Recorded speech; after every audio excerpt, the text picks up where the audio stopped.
Muito bem. Mateus, capítulo 24. Irmãos, é interessante a narrativa de Mateus, porque ele nesse final do livro de Mateus, do capítulo 20 em diante, a maioria das suas parábolas tem a ver com o final dos tempos. Esse texto queria mostrar para nós, e o Senhor Jesus queria mostrar para nós que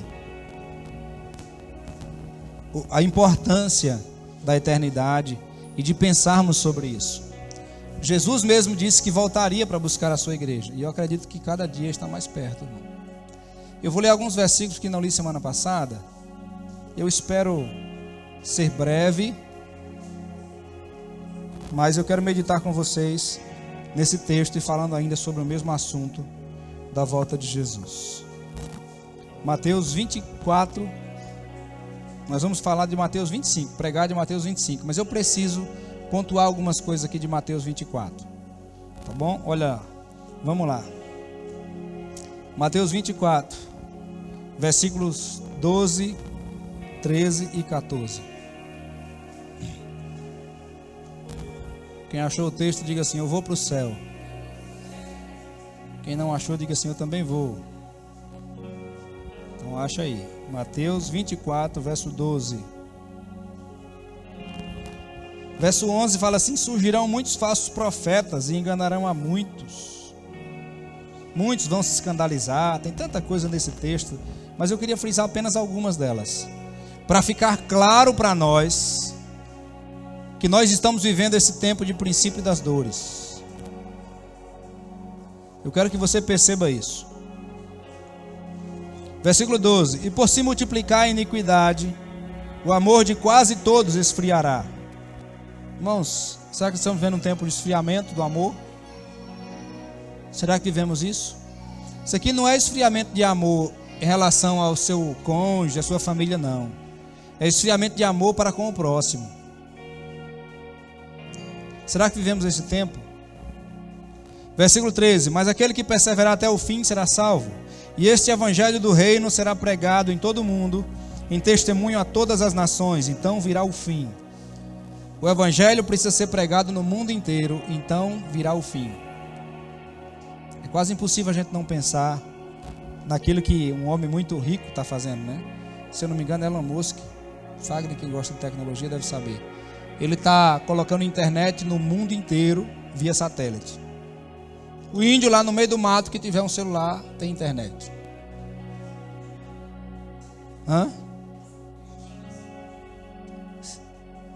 No sinal de maior tecnologia para o mundo inteiro. Não haverá pedaço da terra sem cobertura de internet. E o evangelho está sendo pregado. A gente estava falando hoje. Os cantores evangélicos cantam nos programas de televisão secular. Um tempo atrás, lembra daquela música de Regis Danese, entra na minha casa, entra na minha vida? Irmão, nunca na minha época de convertido, novo convertido, se passaria uma música evangélica em alguns canais de televisão aí. E eu me lembro da época que aquela música de Regis Danese estava fazendo sucesso. Tinha um jogo de futebol e nos intervalos tocava aquela música. Música evangélica na TV secular aberta. O evangelho está sendo pregado no mundo inteiro. Aonde chegar o sinal de tecnologia, chega a informação. E aonde chegar a informação, as pessoas têm acesso ao evangelho. E eu digo a você, quando o evangelho do reino for pregado em todo mundo, então virá o fim. Você não pode ir aonde muitos índios estão, mas você pode gravar um vídeo que vai chegar até eles falando do amor de Deus. O evangelho pode chegar lá. Então o fim está perto. Cada dia que passa, o final está chegando. Precisamos estar prontos. Eu quero que você veja ainda mais alguns versículos. Versículo 27. Assim como o relâmpago sai do oriente e se mostra até o ocidente, assim será também a vinda do Filho do Homem. E onde estiver o cadáver, aí se ajuntarão os abutres. Ou seja, é uma ilustração de que é uma atração para um único lugar.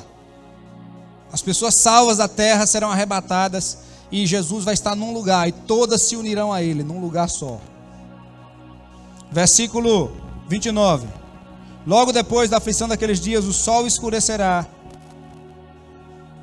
O sol escurecerá. Quem sabe se não é um buraco que vai abrindo no sol cada dia maior. A lua não dará a sua luz, as estrelas cairão do firmamento e os corpos celestes serão abalados. Então aparecerá no céu o sinal do Filho do Homem, e todos os povos da terra se lamentarão e verão o Filho do Homem, vindo sobre as nuvens do céu, com poder e grande glória. Ele enviará os seus anjos com grande clangor de trombeta, os quais ajuntarão seus escolhidos desde os quatro ventos, de uma a outra extremidade dos céus.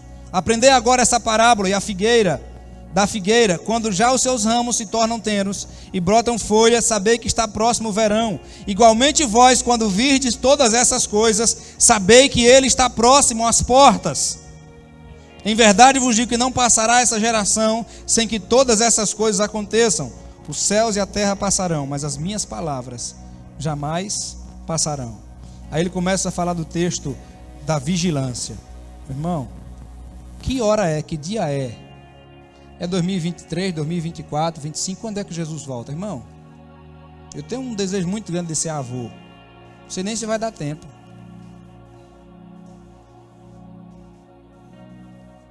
Tu acredita que eu fico pensando nisso? Fico pensando, Senhor, a gente está fazendo o tempo. Quanto tempo a gente vai cultuar aqui?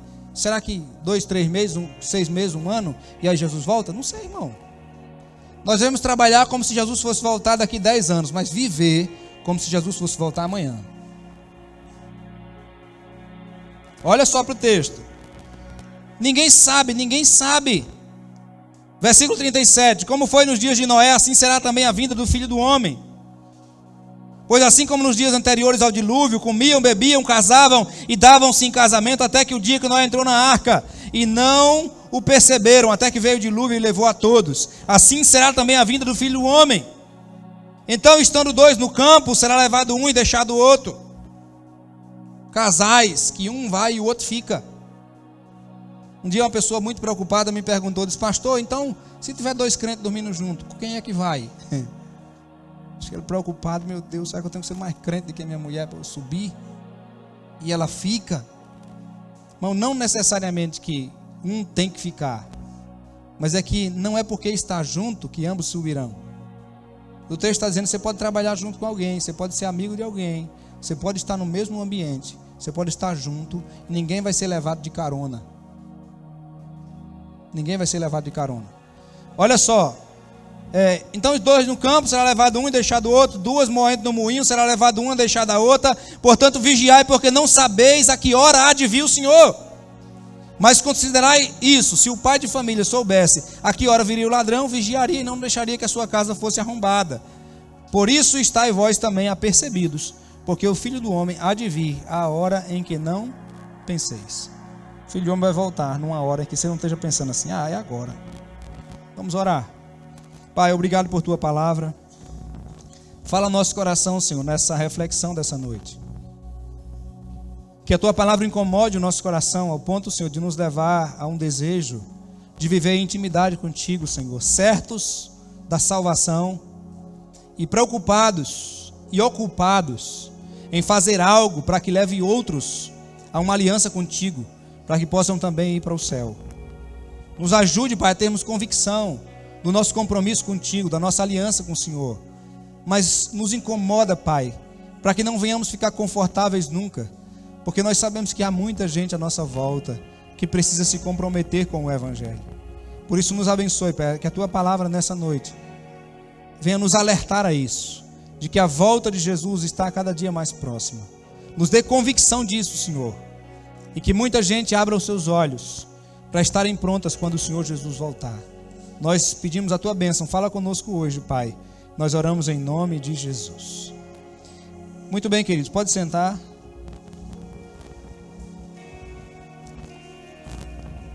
E para falar aquilo que eu gostaria de ter ministrado semana passada, mas Deus sabe a porção de cada dia, eu quero falar com você hoje, depois dessa introdução e desse pano de fundo, para a gente ficar na nossa mente pensando sobre a volta de Jesus. Eu li o capítulo 24 de propósito, para que agora no 25 a gente saiba por que Jesus está falando dessa parábola. Essa semana achei interessante que eu vi aquela irmã Aline, professora de hebraico, mostrando uma lamparina. E eu fui pesquisar hoje à tarde nos meus livros ali, como que era uma lamparina da época de Jesus. Para nós seria semelhante hoje a acho que um bule talvez. Eu esqueci de pedir a Rodrigo para ver se achava para mim na internet. Mas eu fui olhando a evolução. Antigamente era tipo uma bacia, assim de um material de barro, que fazia jarro. Se fazia também uma espécie de bacia, e tocava-se fogo no azeite dentro dessa bacia para iluminar o ambiente. E eles foram evoluindo. Eu tenho um livro dos costumes de Israel e mostra as imagens da evolução da lamparina em 3.000 anos. A lamparina foi ficando diferente, foi virando algo como que uma partezinha mais fechada, para que o fogo ficasse só na parte da frente, e depois ele virou tipo um bule. É um lugarzinho em cima, um recipiente que se coloca o azeite, e tem um biquinho com um tecido, alguma coisa nesse sentido, que tipo candeeiro, só que o candeeiro não tem como colocar nada dentro enquanto ele está aceso. Quem é da época do candeeiro? Comigo. Só os mais velhos. Levanta a mão, meu amor. Você é do tempo, sim. O candeeiro era... A gente pegava aquelas latas de óleo, irmão. A lata de óleo hoje é de plástico, né? Mas a lata de óleo da época ela era muito dura. A embalagem era uma lata. E a gente cortava ela e o pessoal fechava e fazia uma espécie de candeeiro. Só que para você alimentar o candeeiro, você tinha que apagar ele, tirar a lâmpada, tirar aquela parte de cima, onde tinha o pavio com tecido, que era as roupas velhas que rasgava, né? A gente deixava para poder alimentar lá. E colocava-se, na minha época, se eu não me engano, era óleo diesel, né? E o fogo ficava ali e ficava aceso a noite inteira, praticamente, cada candeeiro daquele. Só que na época de Jesus era um negócio de barro. Se tu achar aí, Rodrigo, vamos mostrar para o pessoal aqui. Era de barro e você poderia colocar, não tinha a facilidade de acender um fogo como nós temos hoje. Hoje você pega um isqueiro, você acende, né? Tem até uns chaveirozinhos que você faz faísca e faz fogo, com mais facilidade. Você pode acender um fósforo, um isqueiro. Então na época de Jesus, um fogo se apagar para se acender era difícil. Então havia um cuidado para que o fogo não se apagasse. Então essa lamparina, ela podia ser alimentada. Você vê lá em Provérbios 31, que uma das tarefas da mulher sábia, da mulher virtuosa, era manter a lamparina acesa. Aí, tá aí, Rodrigo, é essa mesmo. Ainda tem hoje umas um pouco mais modernas ainda, que tem um cabinho atrás. Mas é isso aí. Pode deixar essa imagem aí, Rodrigo. E nós vamos ler agora Mateus 25, tá bom? Já tendo feito essa introdução e esse entendimento na nossa mente, vamos ler o texto bíblico agora de Mateus 25, a partir do versículo 1. Jesus continua falando sobre a sua volta. Jesus é o noivo. E algumas coisas que vai intrigando o coração da gente. Eu me lembro quando eu participei do estudo bíblico com o pastor Djalma, acho que na 2ª ou 3ª semana do estudo bíblico, uma das jovens que estava participando do estudo disse: pastor, eu queria que o senhor comentasse um texto bíblico, que eu acho muito bonito da Bíblia, mas, não, deixa para outro dia. Ele disse: não, pode ler o texto, fala qual é o texto, a gente vai ler. Ela disse: eu não sei onde é que está, mas é aquela parábola das 10 virgens.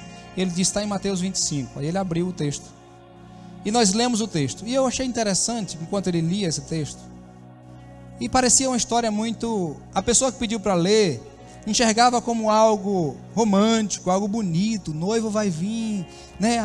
Lá, aquelas mulheres, as virgens, estavam esperando o noivo chegar, e aquela coisa parecendo meio que um romance, né? E ela falou: eu acho bonito essa parábola, eu acho lindo esse texto, é muito bonito. E aí quando o pastor Djalma explicou o sentido do texto, irmãos, foi muito bom para mim, porque eu entendi assim, eu falei: cada texto da palavra de Deus tem um significado. Não é apenas uma história aleatória e sem sentido. Toda a palavra de Deus é importante.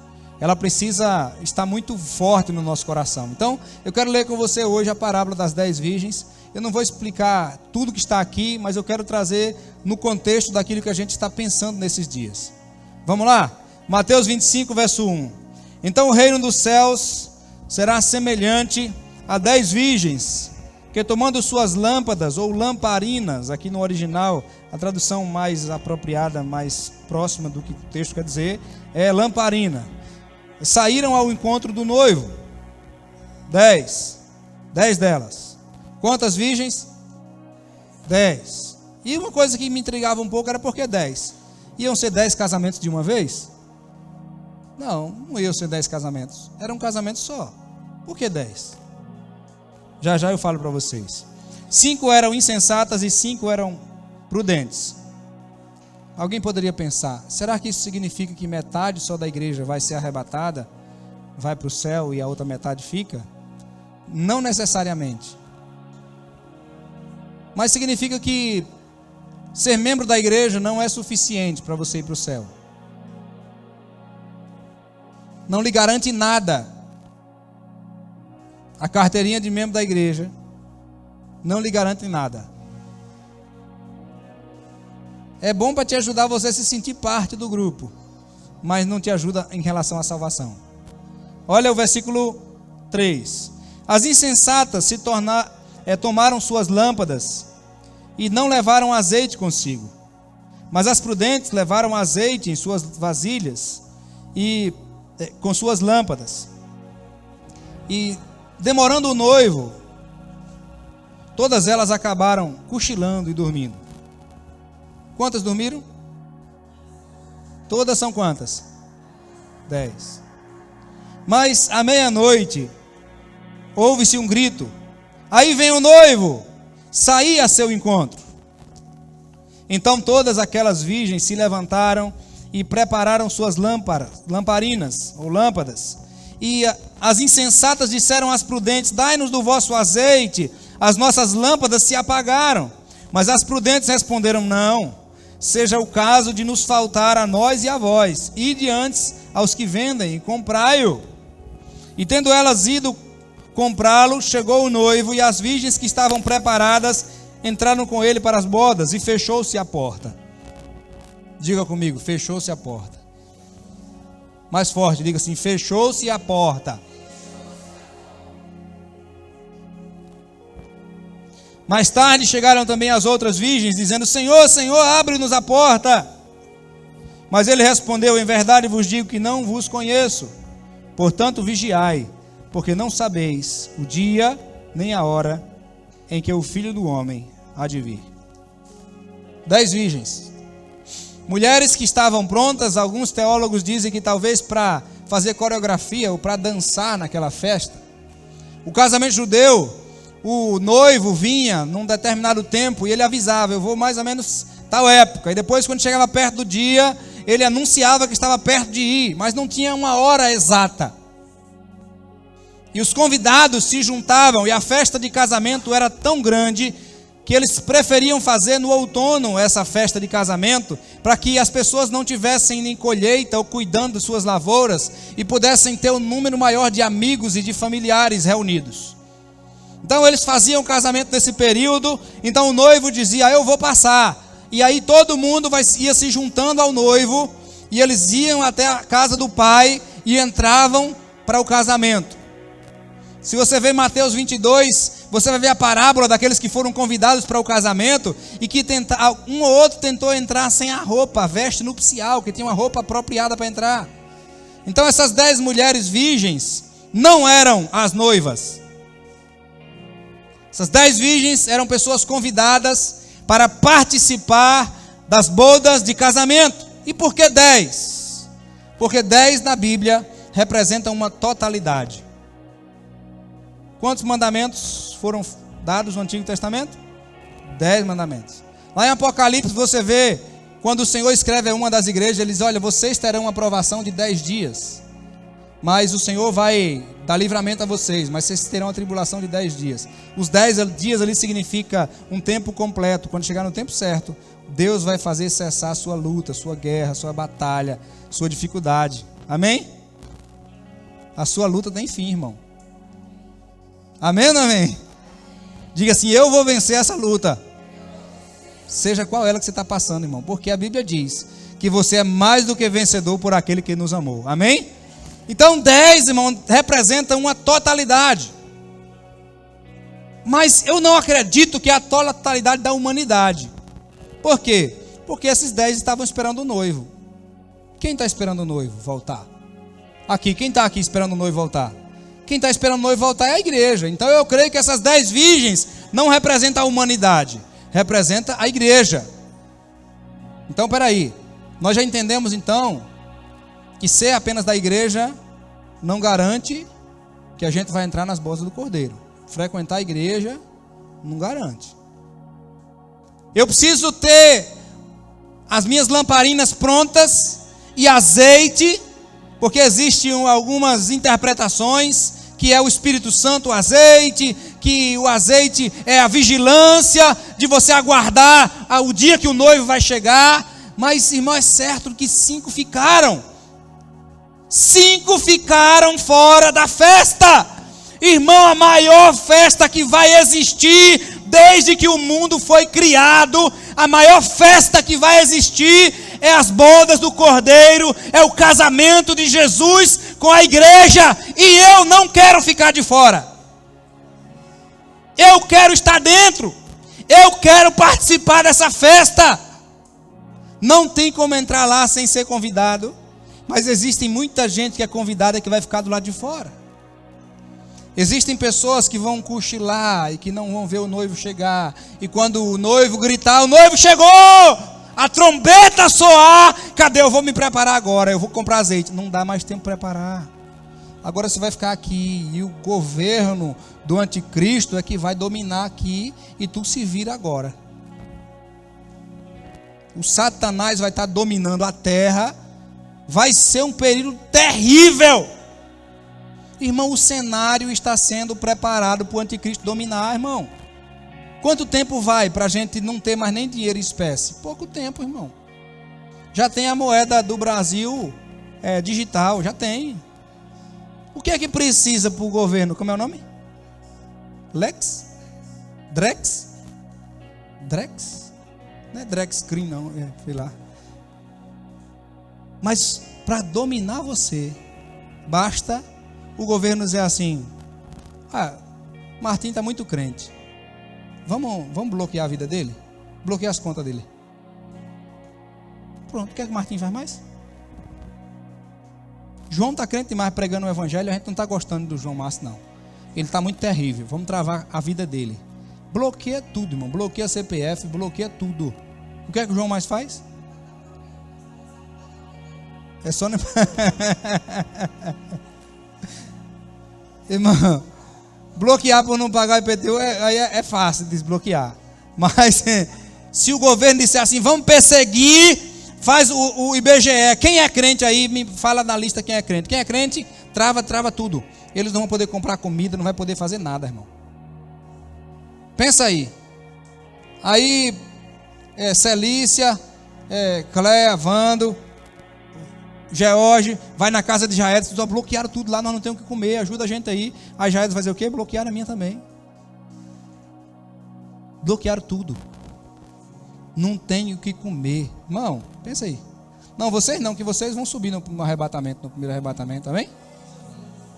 Mas irmão, o negócio está sendo preparado para dominar a gente. Corta a internet e você já fica doido. É ou não é? Se a internet na tua casa parar de funcionar, você fica agoniado, fica maluco, não fica não? Ligando para o provedor de internet. Irmão, é quase que impossível viver sem internet hoje. Então, tá fácil para o governo controlar a vida das pessoas. Daqui a pouco, irmão, você não vai precisar nem declarar imposto de renda. Só o tanto que entrou na sua conta e que saiu, ele já sabe tudo. E aí para ali prender ou para qualquer coisa, você não vai ter como fazer mais nada, irmão. Tudo virtual. E aí de repente, para controlar melhor ainda as pessoas, vamos botar um chip que aí não tem como ele se esconder nem debaixo da terra. A gente controla pelo satélite. Aonde tiver a gente sabe. Irmão, o negócio hoje está encaminhando para a volta de Jesus. E se você soubesse o que a Bíblia fala sobre isso, você se prepararia para ir nessa volta de Jesus e não esperaria o que vai acontecer depois. Olha para o texto. Vamos examinar um pouquinho o texto. O versículo 5 fala assim: demorando o noivo. Alguns falam que Jesus está demorando. Jesus não está demorando. Ele está esperando a hora certa. Mas para alguns, Jesus está demorando. O noivo demorando de voltar. Ele está voltando, demorando de voltar para buscar a igreja. E agora? Se ele está voltando, vamos dormir. Irmão, e o que me chama a atenção no texto, que é intrigante nesse texto, é que não dormiu só as 5 imprudentes. As prudentes também dormiram. Meu Deus, parece um tempo que a igreja de Jesus está dormindo. A sua totalidade da igreja dormindo. Ainda aqueles que estão preparados para subir, para entrar no casamento do noivo, dormindo. A voz que clamava, dizendo assim: ó, o noivo chegou, acordaram e puderam entrar na festa. Mesmo estando com o azeite, mesmo estando preparadas. A impressão que eu tenho é que a igreja de Jesus está dormindo. Você evangeliza seus amigos? Você se esforça para anunciar o evangelho? Se não faz isso, você está dormindo. A igreja tem a maior missão do universo e ela está dormindo. A igreja não entendeu que a mensagem que ela tem pode salvar alguém, levar alguém para o céu. E o que você está fazendo com essa mensagem? Eu acredito que a igreja dormiu, porque senão você viria para o culto e traria seu amigo com você. Você oraria mais pela vida dos perdidos. Eu acredito que a igreja, talvez quase na sua totalidade, está dormindo. Mesmo aqueles que vão para o céu, adormeceram. Chegou um tempo de pandemia que a gente não podia congregar. Passou o tempo de pandemia e os crentes não voltaram para a igreja. A gente fazia 2 cultos aqui. A gente faz um só. E o povo se acostumou sem vir para a igreja. Acostumou a ficar em casa. Porque a mensagem que impregnou no consciente das pessoas é: fique em casa. Nesse tempo que ficou em casa, deu uma preparada melhor na casa para ficar mais confortável e agora não quer sair de casa.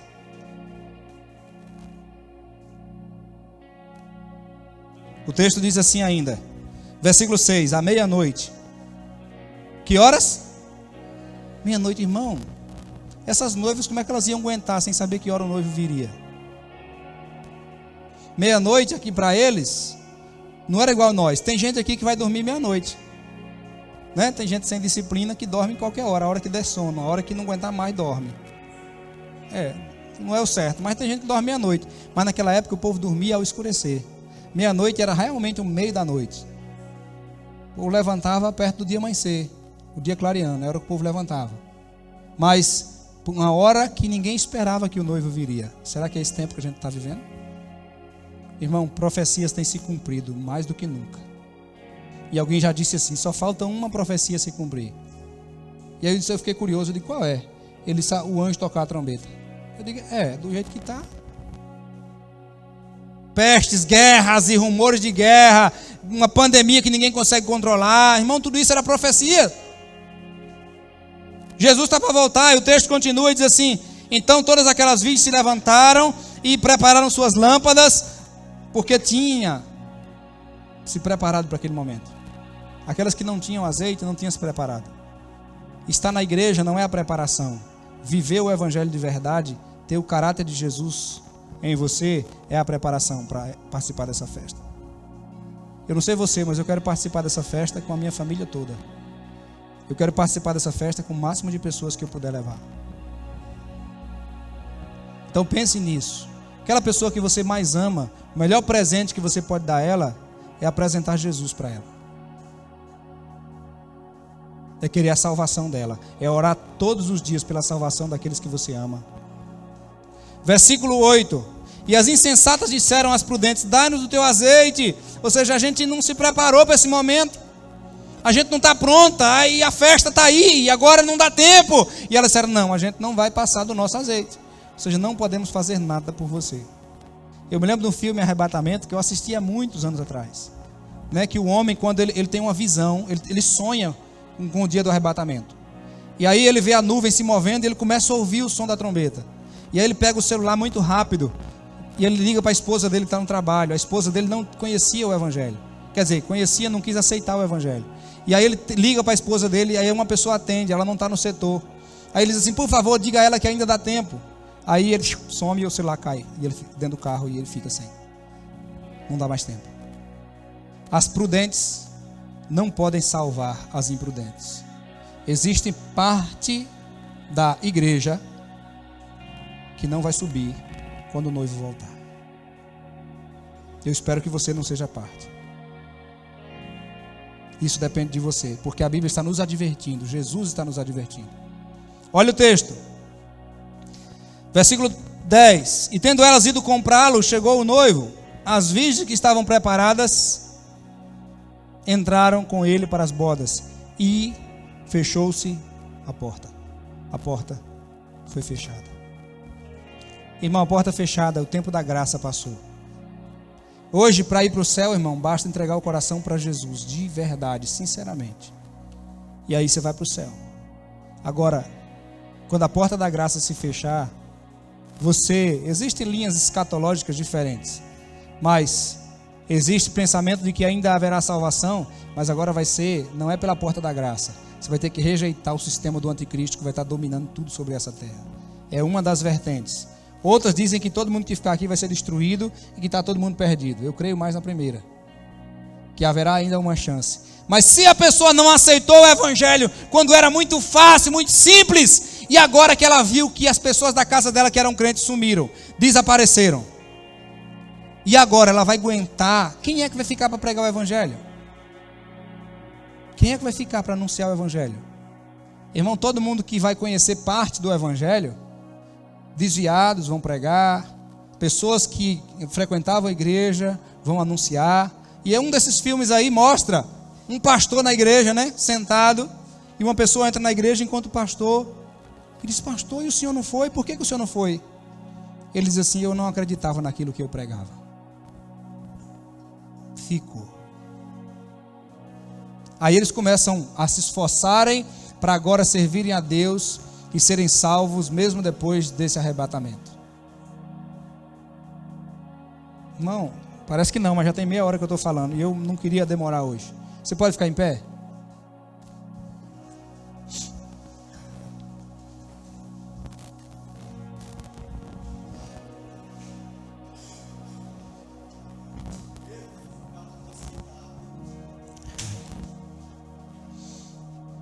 Mais tarde chegaram as outras virgens dizendo: Senhor, Senhor, abre-nos a porta. Um desejo de entrar. E aí ele vai dizer: olha, eu não conheço vocês.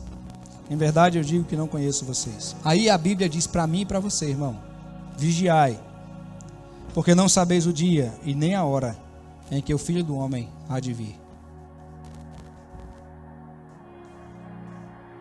Você está pronto?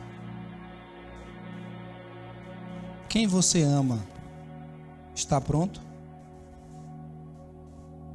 Ou você pode fazer alguma coisa para ajudar essa pessoa a se preparar para esse dia, o dia mais importante? Imagine uma noiva se preparando para o noivo. Existe dia mais importante? O casamento. Geralmente há uma ansiedade muito grande, né? E tem noiva que quando vê as coisas se atrasarem chora e entra em desespero com medo de atrasar alguma coisa não dar certo. Talvez seja um dos dias mais marcantes na vida de alguém. Mas agora, não existe dia mais importante do que o dia que Jesus vai voltar para buscar a igreja. Irmãos, nós vivemos a correria do dia a dia, não é? Tanta coisa para resolver. E não paramos para pensar sobre essa grande verdade que não pode ser alterada. Ah, eu não acredito, pastor. Tá certo, problema seu. Problema seu. E talvez, com certeza, se você não acredita, você vai se dar conta quando a igreja subir, aí você vai ter certeza que isso era verdade. Você vai ter convicção de que isso era verdade. Igual a arca de Noé. Que vai cair chuva o quê, Noé? Você tá maluco? Nunca choveu. Porque naquela época a água brotava do chão e umedecia a terra e as plantas produziam. Aí Noé diz assim: vai chover. O que é chover, Noé? Essa palavra nem existe. Aí Noé diz assim: vai cair água do céu. E ele diz: você está maluco? Nunca vai cair água do céu. Nunca caiu até hoje. Aí Noé diz: vai chover. E Noé se prepara a vida inteira para essa chuva. Eu li a história essa semana com o Jadiel, com o João Lucas. Ele pegou a Bíblia, só estava Luciana mais... foi ontem. Elas estavam lá no retiro. Aí João Lucas disse: pai, lê a Bíblia para mim. Eu falei: vai lá, pega a Bíblia. Aí ele trouxe uma Bíbliazinha de ilustração, é só a história de Noé. E a gente leu a história de Noé e aí ele viu umas ondas assim grandes e disse: pai, teve um tsunami? Falei, não, filho, aqui o desenhista exagerou no desenho, porque a onda estava mais alta do que a arca. Ele disse, teve um tsunami? Eu disse, não teve tsunami não, mas a Bíblia diz que se romperam fonte das águas e brotou água do chão e chovia durante 40 dias. E houve dilúvio. Irmãos, imagina o desespero de quem queria entrar. O desespero de quem agora disse Noé tinha razão. Entrou, até os animais foram conduzidos por Deus para dentro da arca. E os bestalhados ficaram do lado de fora. Dentro da arca, uma família cuidando dos animais que iam preservar. Fora da arca, podridão, morte, destruição. A Bíblia diz, assim como foi nos dias de Noé, assim será na vinda do Filho do Homem. Até a igreja vai estar dormindo. Até a igreja vai estar dormindo. Será que você está dormindo, irmão? Será que você está lembrando disso todo dia? Irmão, não tem um dia da minha vida, eu não me recordo de um dia que eu não tenha pensado sobre como ajudar alguém a ser salvo ou pensar na eternidade. Eu penso nisso todo dia. Eu penso nisso todo dia. Vamos orar? Pai, obrigado por tua palavra. Ajude-nos, Senhor, a compreender a importância de vigiarmos. Quando o Senhor Jesus diz vigiai, o Senhor mesmo disse vigiai. O Senhor Jesus nos advertiu, vigiai, pois não sabei o dia nem a hora que há de vir o Filho do Homem. Senhor, o Senhor tem propagado e agido de uma maneira que o Evangelho tem sido pregado para o mundo inteiro. Livros cristãos têm sido traduzidos para diversos idiomas e se espalhado pelo mundo inteiro. O Evangelho tem sido pregado até em muitas escolas, universidades. Senhor, em muitos lugares que chegamos há pessoas cristãs. Nos esportes, times de futebol, o teu povo está infiltrado em todas as camadas da sociedade. Desde os lugares mais simples, as favelas, tem alguém crente que se converteu e que está pregando o Evangelho. Entre as pessoas financeiramente bem-sucedidas, pessoas de classe alta, milionários, bilionários, que servem o Senhor Jesus, que estão pregando o Evangelho, aquelas pessoas que não seriam alcançadas por pessoas mais humildes. O Senhor tem levado o Evangelho a todas as camadas da sociedade, para que ninguém tenha desculpa no dia do juízo. Eu creio que o Evangelho tem sido pregado, Senhor, em todo o mundo. E esse é um princípio que o Senhor Jesus disse: quando o Evangelho for pregado em todo o mundo, então virá o fim. Pai, em nome de Jesus, que o nosso coração esteja pronto para a volta de Jesus e que a nossa vida seja pautada nisso. Porque não existe nada nesse mundo, Senhor, que se compare em grau de importância à volta do Senhor Jesus. Ajude-nos, Senhor, a vivermos prontos para esse dia, cumprindo a Tua palavra, levando o Teu Evangelho, porque não sabemos quem será salvo. Assim como aquele irmão que deu testemunho aqui no vídeo, Senhor, foi alcançado dentro da cadeia. Senhor, não sabemos quem dará ouvido ao Evangelho. Como diz Isaías, Senhor, quem deu crédito à minha pregação, quem ouviu. Senhor, não importa. O nosso papel é ser a voz que clama no deserto. Devemos anunciar o Evangelho do Senhor. Pai, nos ajude a assumirmos a nossa posição de levar o Evangelho. Nos ajude, Pai, a vivermos o Evangelho e anunciarmos o Evangelho. Nós oramos, Pai, pedimos a Tua graça sobre nós, em nome de Jesus.